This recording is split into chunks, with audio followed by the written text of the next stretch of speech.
and welcome to our field trip on depression in children. My name is Nancy Russell.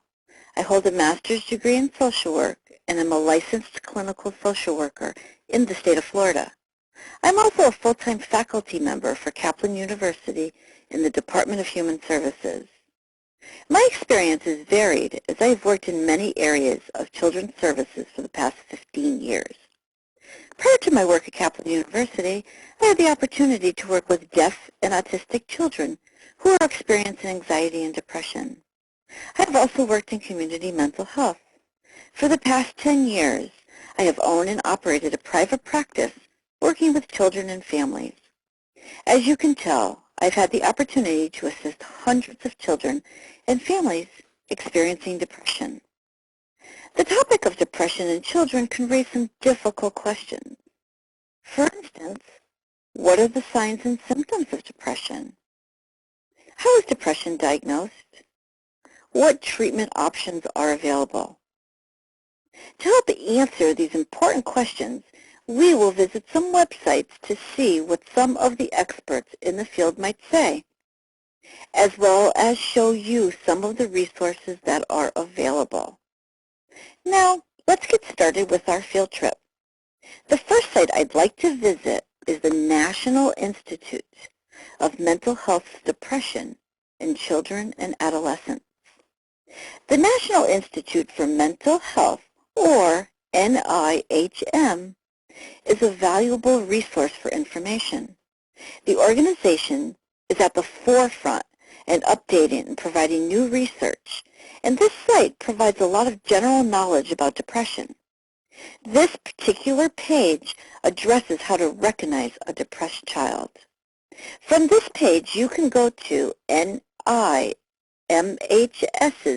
page about the topics of depression. While this is not specific to children, it's still an excellent resource.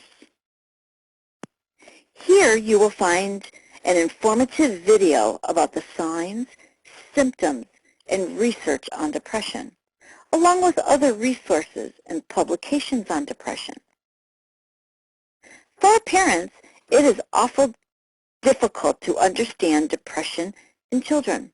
The important thing to remember is that there is a great deal of help and information available to parents of a depressed child. Finding the resources that will connect a parent to the proper help is the most important step. So the next website I'd like to share is one that parents might find useful, as it is written for children. It's the Kids Only section of a website created by the Children, Youth and Women's Health Service, based in South Australia.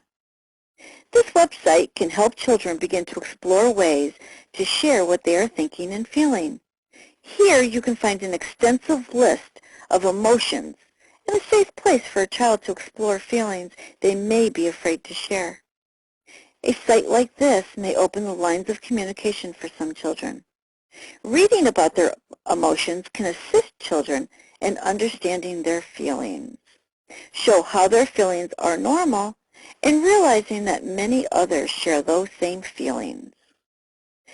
The last site we will visit today is one sponsored by Medline Plus and offers resources about child mental health.